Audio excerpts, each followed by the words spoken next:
नमस्कार। कार्यक्रम कृषि दर्शन में आप सभी किसान भाइयों और बहनों का तहे दिल से स्वागत है। किसान भाइयों, जैसा कि आप जानते हैं, इस कार्यक्रम में हम आपको हर बार कुछ नई जानकारियां देते हैं। तो आइए जानकारियों का सिलसिला शुरू करते हैं कृषि समाचार से और देखते हैं कृषि की नीतियां, सूचनाएं, सफलता की नई कहानी, मंडी भाव और मौसम का हाल। नमस्कार, खबरें खेती में आपका स्वागत है। मैं हूं पूनम। आइए एक नज़र डालते हैं खबरें खेती में क्या है आज खास। स्ट्रॉबेरी की खेती के लिए मिलेगा 50% तक का अनुदान। लतर वर्गीय सब्जियों की करे खेती, उत्पादन में होगी वृद्धि। सूक्ष्म सिंचाई यंत्र से सिंचाई और खाद का छिड़काव एक साथ। बिहार में स्ट्रॉबेरी की खेती को बढ़ावा देने के लिए राज्य सरकार ने अनुदान योजना शुरू की है। इसके तहत इस वर्ष वैशाली जिला के 3 हेक्टेयर भूमि में स्ट्रॉबेरी की खेती करने का लक्ष्य रखा गया है। बिहार में स्ट्रॉबेरी की खेती अब बृहद पैमाने पर की जाएगी। इसके लिए सरकार ने अनुदान योजना शुरू की है। गौरतलब है कि 6 वर्ष पूर्व पायलट प्रोजेक्ट के तहत वैशाली जिले में स्ट्रॉबेरी की खेती की शुरुआत की गई थी, जिसका नतीजा काफ़ी सकारात्मक मिला। योजना के तहत स्ट्रॉबेरी की खेती करने वाले किसानों को प्रति हेक्टेयर 50,000 रुपये की अनुदान राशि दी जाएगी। इसके अतिरिक्त ड्रिप उपकरणों की खरीद पर 90% और मल्चिंग उपकरण की खरीद पर 50% सब्सिडी की भी व्यवस्था की गई है। स्ट्रॉबेरी के बारे में जानकारी देते हुए उद्यान निदेशक ओम प्रकाश मिश्रा ने बताया कि स्ट्रॉबेरी का पौधे लगाने का समय अक्टूबर से 15 नवंबर के बीच होता है। बागवानी मिशन के तहत NHM योजना के अंतर्गत में स्ट्रॉबेरी खेती के लिए भी किसान को अनुदान दे रहे हैं। स्ट्रॉबेरी एक काफ़ी लाभदायक फसल है। किसान को इसमें काफ़ी अच्छा मुनाफा हो रहा है। पिछले साल प्रयोग के तौर पर हम लोग के यहाँ खेती हुआ था और जो काफ़ी अच्छा रहा।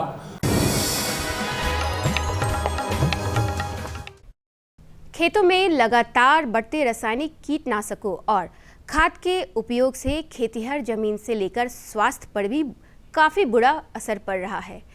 किसान खेतों में ज़्यादा से ज़्यादा जैविक कीटनाशकों को उपयोग करे, इसके लिए सरकार भी अपने स्तर पर किसानों को लगातार प्रोत्साहित करती रहती है।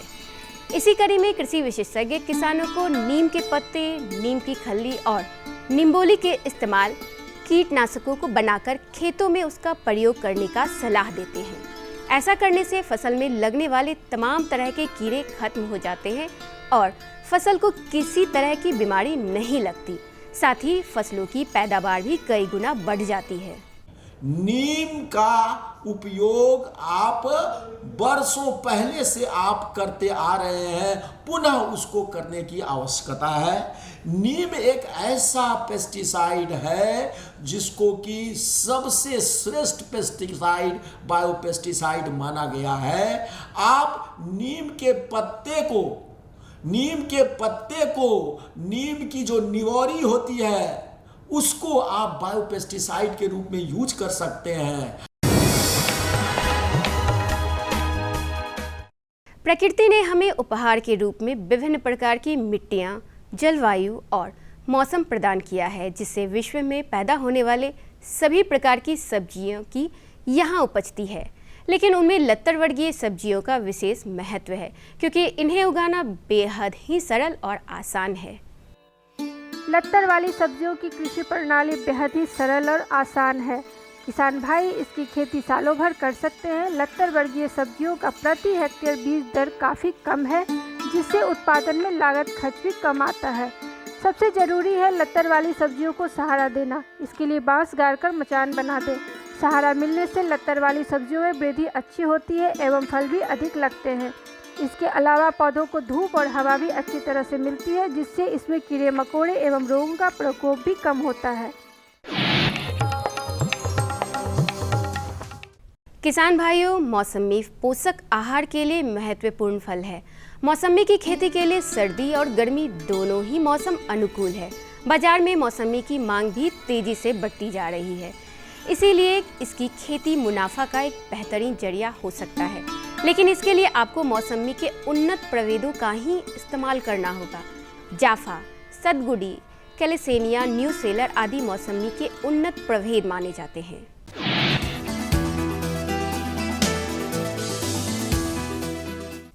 सूक्ष्म सिंचाई यंत्र से सिंचाई करने वाले किसान भाइयों को आर्थिक बचत तो होती ही है, साथ ही इससे पानी की भी खपत भी बहुत हद तक कम हो जाती है।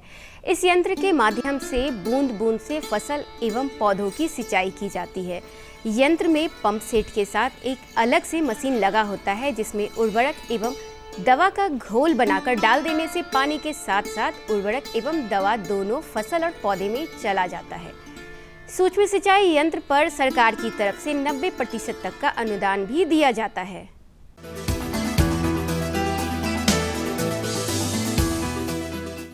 सफलता की आज की कड़ी में जुड़ रहे हैं वैशाली जिले के करताहा निवासी लीला सिंह, जिन्होंने पुश्तैनी जमीन पर फूल गोभी की खेती की है। खास बात यह है कि लीला अपने खेत में उगाए आधे गोभी का उपयोग बीज बनाने में करते हैं। इनके बनाए बीज की मांग बाजार में काफ़ी अच्छी है, जिससे उनका मुनाफा भी लागत से दुगना प्राप्त हो जाता है।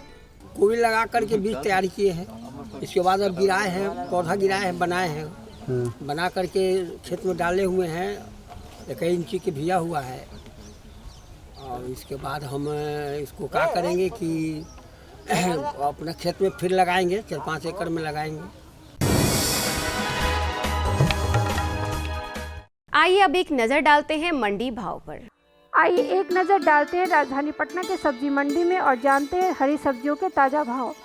टमाटर 3800 रुपये प्रति क्विंटल, करेला 3500 रुपये प्रति क्विंटल, परवल 3200 से 3500 रुपये प्रति क्विंटल, भिंडी 3200 से 3500 रुपये प्रति क्विंटल। मौसम समाचार, कैसा रहेगा अगले 24 घंटे में राजधानी का तापमान? एक नज़र डालते हैं मौसम के मिजाज पर। मौसम विज्ञान केंद्र पटना के मुताबिक राजधानी सहित प्रदेश में 30 डिग्री सेल्सियस अधिकतम तापमान जबकि 19 डिग्री सेल्सियस न्यूनतम तापमान रहने की संभावना है। किसान भाइयों को सलाह दी जाती है कि धान के बचे हुए अवशेषों को जमीन में मिला दें, इससे आपके खेतों की मिट्टी की उर्वरता बढ़ेगी।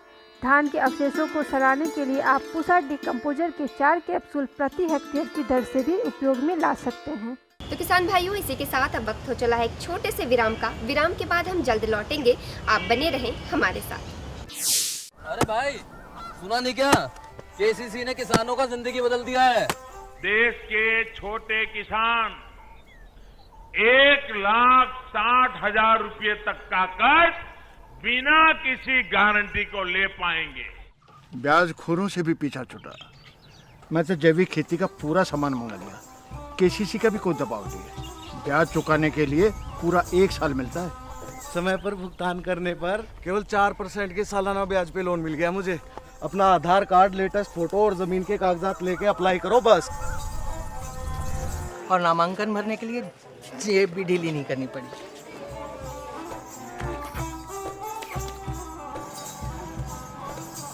चाचा, उधार चुकाने के 24 घंटे के बाद उतने ही पैसे वापस निकाल सकते हैं। केसीसी ने किसानों की जिंदगी वाकई बदल दी है। तो आप भी किसान क्रेडिट कार्ड अपनाएं और सहजता से ऋण पाएं।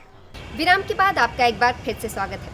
कृषि और किसानों को आगे बढ़ाने के लिए हमारी केंद्र और राज्य सरकार एकजुट होकर काम कर रही है। अपनी इसी कोशिश में सरकारें आए दिन नई नई नीतियां और योजनाएं बनाती रहती हैं, जिसके तहत किसानों को कभी अनुदान, कभी कृषि सलाह, तो कभी कृषि के विभिन्न क्षेत्रों में मुफ्त प्रशिक्षण दिए जाते रहे हैं ताकि वे आगे बढ़ सकें। तो आइए आज हम जानेंगे कि अपनी इस मुहिम में बामेती की क्या प्रासंगिकता है, और इसकी जानकारी हमें दे रहे हैं हमारे कृषि विशेषज्ञ डॉक्टर अभांशु सी जैन।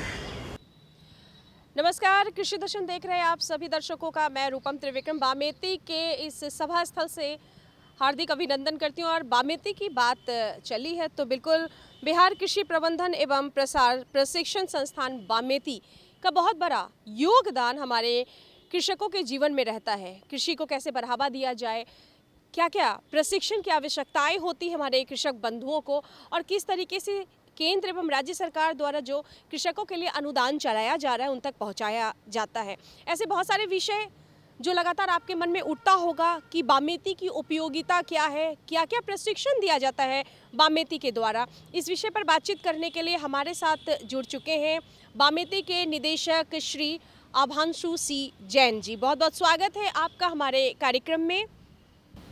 धन्यवाद सर, हमारा जो आपसे पहला सवाल है, क्योंकि हम बामेती के सभा स्थल पर खड़े हैं, बामेती की क्या उपयोगिता है हमारे कृषक के जीवन में? देखिए, पहले तो मैं आपको बता दूं कि बामेती है क्या। बामेती, अगर इसको फुल फॉर्म हम इसका देखते हैं तो ये है Bihar agricultural management and extension training institute. तो जैसा कि नाम से ही इसमें क्लियर है ये कि ये एक तरह का ट्रेनिंग इंस्टीट्यूट है ये, और ट्रेनिंग इंस्टीट्यूट ये पूरे बिहार का ये शीर्ष ट्रेनिंग इंस्टीट्यूट है। जो इसके नीचे जो ट्रेनिंग इंस्टीट्यूट्स हैं, हमारे सभी ज़िलों में ट्रेनिंग इंस्टीट्यूट्स हैं जो आत्मा के नाम से बहुत प्रसिद्ध हैं। सभी किसान भाई आत्मा को बहुत अच्छी तरीके से जानते हैं। तो आत्मा का मेन प्रशासनिक यूनिट जो हेड यूनिट है वो ये बामेती है।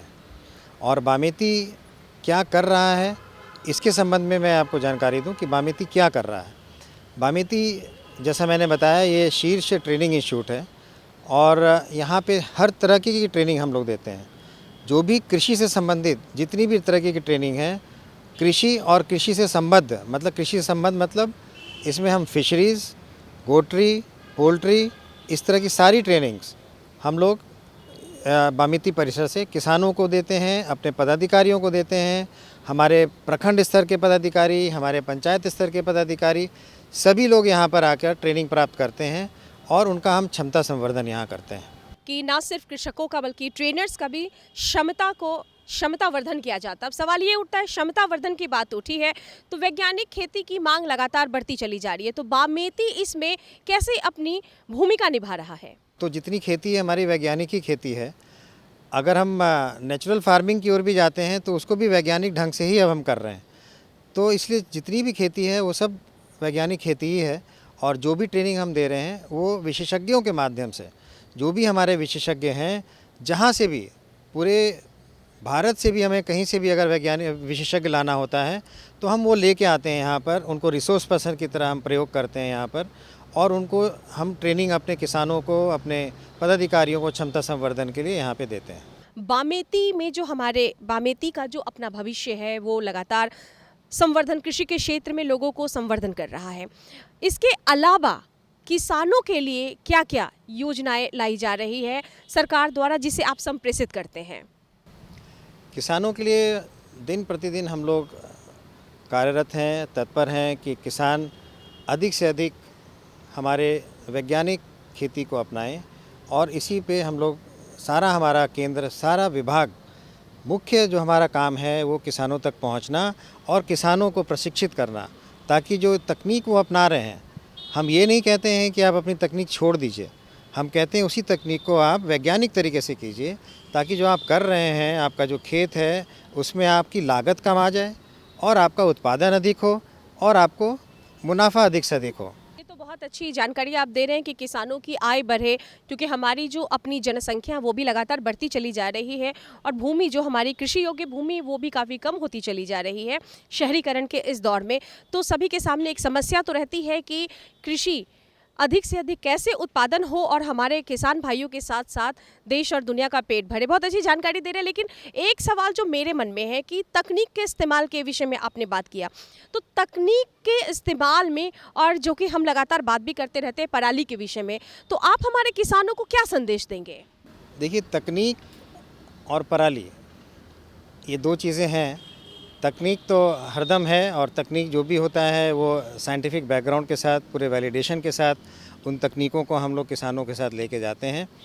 किसान किस तरह से उसको अपनाते हैं और किस तरह से उसका प्रयोग करते हैं, इस पे बहुत डिपेंड करता है। और यहीं पे हमारा जो प्रसार कार्यकर्ता है वो काम करता है कि आपको तकनीक को किस तरह से आप किसान प्रयोग में लाएँ, उनकी तरह से उनको, उनका जो इस्तेमाल कर रहे हैं खेत में, उसको किस तरह से उस तकनीक का प्रयोग करें। तो ये बहुत इम्पॉर्टेंट है कि हम लोग तकनीक का प्रयोग किसानों के बीच में किस तरह से करवाएं और तकनीक जो किसान कर रहे हैं, जैसे कई बार ऐसा होता है कि हमने बहुत अच्छी अच्छी तकनीक निकाली जो कि हम जानते हैं कि किसानों के लाभदायक है, पर किसान जल्दी उसे अपनाना नहीं चाहते या अपना नहीं पाते हैं। तो वो अब हम तरीका बताना हमें कि क्या है, किस तरीके से आप, क्योंकि हम जानते हैं कि वो उनके लिए फ़ायदेमंद है, पर वो इस चीज़ को समझ नहीं रहे हैं, तो हमें समझाना है। तो हमारे प्रसार कार्यकर्ता किस तरह से समझाएं। अब मैं एक छोटा सा आपको उदाहरण देता हूँ। माइक्रो इरिगेशन, सूक्ष्म सिंचाई की हम बात करते हैं। आज पानी की खपत को हम लोग कम करने के लिए, पानी की बचत के लिए हम कहते हैं सूक्ष्म सिंचाई अपनाओ। बिहार के किसान, अधिकतर जो पूर्वी क्षेत्र के किसान हैं हमारे, वो बोलते हैं कि हमारे यहाँ तो पानी बहुत है, हमें क्या ज़रूरत है पानी बचाने की। या फिर हमारे साउथ के किसान हैं, वो भी उसको अपना नहीं पा रहे हैं कि पानी हमारा बहुत कम है, हम क्या करेंगे, कैसे करेंगे। और एक कंसेप्ट जो किसानों के बीच में है कि खेत को जब हम भर दिया पानी से हमने, तब एक सेटिस्फेक्शन होता है कि हाँ हमारा खेत बहुत बढ़िया से, हमारा खेत उसमें इरिगेशन हो गया, उसमें सिंचाई हो गई। तो उस कंसेप्ट को हटाना है। हम लोगों ने बहुत से प्रयोग किया और मैं इसके पहले हॉर्टिकल्चर में भी था, वहाँ से भी मैंने प्रयोग किया कि किसानों को जाके कैसे हम बताएंगे। तो हम उसमें उन लोगों के यहाँ कुछ खेतों में हम लोगों ने लगवाया, अपने कुछ फार्म्स में भी हम लोग लगवा रहे हैं उसको। और जब किसान से देखते हैं तब असल फ़र्क पड़ता है। तो जो किसान वहाँ के लीडिंग फार्मर्स हैं, उन लोगों के हम लोगों ने लगवाया कि आप इसको लगा के देखिए। और उसका जो रिज़ल्ट जब किसानों के बीच में आया तो वो बढ़ता चला गया। मैं आपको बता रहा हूँ, विगत 2 वर्षों में मैंने देखा करीब हम लोग के किसानों ने 800 से 1000 एकड़ में सूक्ष्म सिंचाई को अपनाया था। और उसको अब जब आज की तिथि में हम देख रहे हैं तो लगभग 6000 एकड़ में हमारे किसान उसको अपना चुके हैं और आगे अब बढ़ रहे हैं, काफ़ी संख्या में उसकी बढ़ोतरी हो रही है। तो ये टेक्नोलॉजी ट्रांसफ़र का ही एक तरीका है कि किस तरह से हमने किसानों के बीच में हम लेके गए और कैसे किसानों ने उस सूक्ष्म सिंचाई को अपनाया और फ़ायदेमंद हो रहा है। यानी कि जो सरकार द्वारा जो योजनाएं चलाई जा रही है, आपके यहाँ जो प्रशिक्षण दिया जाता है, उसके लिए प्रचार प्रसार बहुत ज़्यादा ज़रूरी है। तो ये तो आपने ड्रिप इरिगेशन से संबंधित जो तमाम जानकारी हमारे किसानों को उपलब्ध कराया। एक जो मेरा लास्ट आपसे क्वेश्चन है कि प्रचार प्रसार के लिए बामेती क्या कर रही है? बामेती, जैसा मैंने बताया कि ये शीर्ष संस्थान है और जो भी हमारे प्रचार प्रसार हैं वो बामेती के माध्यम से, आत्मा के माध्यम से ही होती है। हमारी जो जिला पे स्तर पे हमारी जो उपस्थिति है बामेती की, वो हमारा आत्मा है। और आत्मा की योजनाएं, मुझे नहीं लगता कि कोई किसान जानता होगा कि आत्मा क्या है, क्योंकि आत्मा में ही हमारे ज़िला में, हमारे प्रखंडों में योजनाएं चल रही हैं। योजनाओं को किस तरह से हम लेके जा रहे हैं किसानों के बीच में, उसके बारे में जानकारी दी जा रही है। कौन कौन सी योजनाएं हमारे पास हैं उसकी जानकारी दी जा रही है आत्मा के माध्यम से। और उन योजनाओं का किस तरह से फ़ायदा उठा सकते हैं किसान, उसके बारे में हम प्रशिक्षण भी दे रहे हैं अपने आत्मा के जो केंद्र हैं हमारे। इसके अतिरिक्त हम कौशल विकास का कार्यक्रम भी कर रहे हैं। उसके अलावा हमारे देसी कार्यक्रम है जिसमें हम जो लोकल हमारे दुकानदार हैं वो उसमें सीखते हैं कि किसानों, क्योंकि किसानों के लिए एक पॉइंट होता है, वो किसान दुकानदार के यहाँ जाते हैं, दुकानदार बताता है कि आपको क्या खाद इस्तेमाल करना चाहिए, क्या दवाई इस्तेमाल करना चाहिए। तो ये एक महसूस की गई ज़रूरत कि हम उन दुकानदारों को ही क्यों नहीं प्रशिक्षित करें और साइंटिफिक ढंग से, ताकि वो बता सकें कि कौन सा आपको दवाई इस्तेमाल करना है, कौन से पेस्टिसाइड इस्तेमाल करना है, किस बीमारी में क्या करना है। तो उसकी जानकारी भी हम देसी के माध्यम से अपने इनपुट डीलर्स को देते हैं, ताकि ये पूरा सिस्टम, हमारा जो एक्सटेंशन सिस्टम है वो किसानों के लिए पूरा तत्पर है और किसानों को हर तरीके से हम उसको फ़ायदा उठा सकें। आपका बहुत बहुत आभार हमारे कार्यक्रम से जुड़ने के लिए। तो हम डॉक्टर आभांशु सी जैन, जो कि निदेशक बामेती, उनका आभार प्रकट करते हैं और हमारे दर्शकों की ओर से भी हम आभार प्रकट करते हैं। तो किसान भाइयों, अभी आपने जाना कि किसानों के आय को बढ़ाने में बामेती की क्या प्रासंगिकता है। तो आइए इसी के साथ कार्यक्रम के अगले भाग में चलते हैं और जानते हैं टमाटर की उन्नत किस्मों के बारे में और साथ ही साथ इनका फसल प्रबंधन कैसे करें किसान भाई। इसकी जानकारी देने के लिए हमारे साथ मौजूद हैं डॉक्टर शशांक शेखर सोलंकी। किसान भाइयों, कृषि दर्शन कार्यक्रम में स्वागत है आपका। किसान भाइयों, हम आज बात करते हैं टमाटर पर। टमाटर एक ऐसी फसल है जिसका प्रयोग हमारे किचन में, हमारे रसोई में सालों भर होता है और कभी महंगा मतलब 100 रुपये किलो से लेके हम 20 रुपये किलो तक खाते हैं। तो अधिक उत्पादन या बेसमय बिना समय का बिना सीजन का भी कभी कभी टमाटर लेते हैं, तो कुछ वैरायटी ऐसी है जिसके बारे में हमारे किसानों को जानकारी नहीं है और वो चूक जाते हैं, नहीं ले पाते हैं।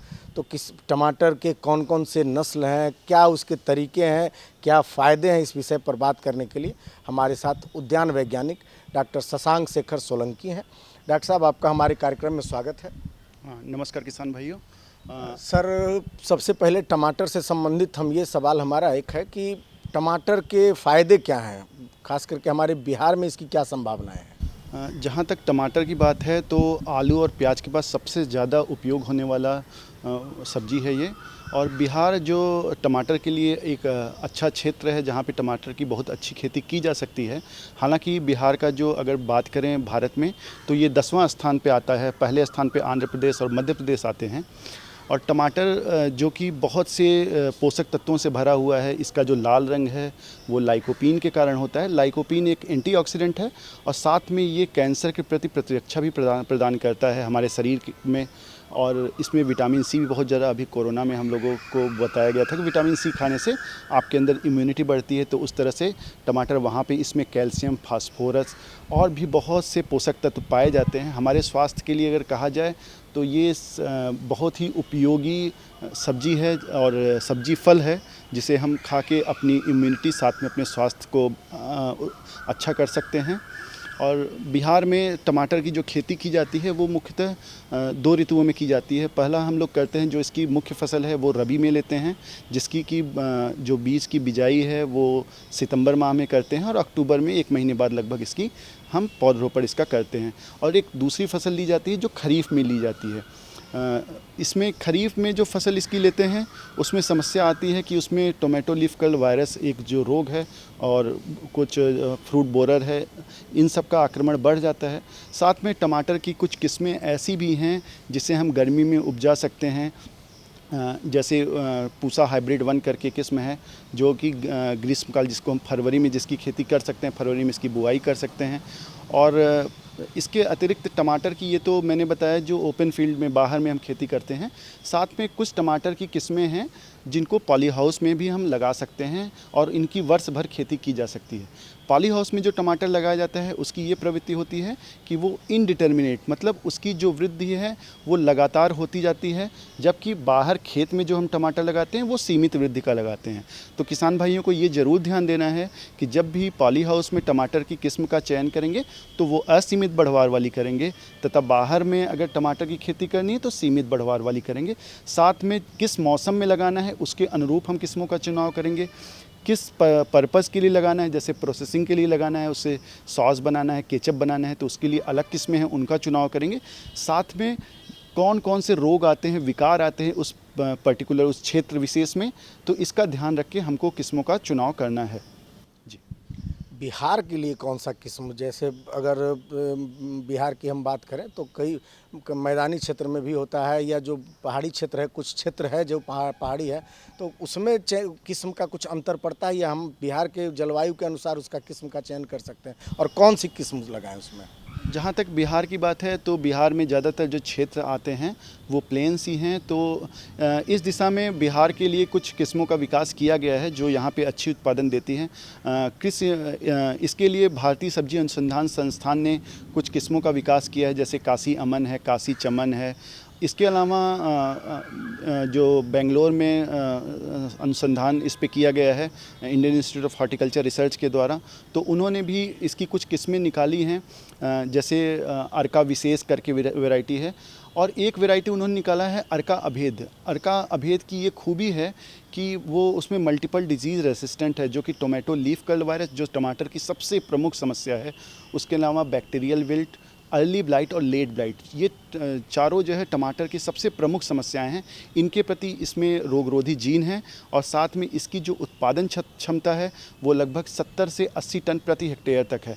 इसके अतिरिक्त कुछ bacterial wilt resistant variety OU80 से निकाला गया है, स्वर्णा सीरीज़ की वैरायटी है। ये भी बैक्टीरियल विल्ट की रेसिस्टेंट वैरायटी है, स्वर्ण रतन, और इस तरह से कई किस्में हैं। तो किसान भाइयों को और इसके अतिरिक्त किसान भाइयों को प्रोसेसिंग के लिए उनको टोमेटो का सॉस बनाना है, केचप बनाना है, तो अर्का विशेष किस्म को वो लगा सकते हैं। अर्का विशेष की ये खूबी है कि उसमें जो पल्प है वो ज़्यादा रहता है और इस तरह से वो प्रोसेसिंग के लिए बहुत ही अच्छी किस्म है। कौन कौन से रोग इसमें मुख्य रूप से प्रभावित करते हैं जिससे कि किसानों की आमदनी कम हो जाती है? मुख्य रूप से कौन रोग हैं?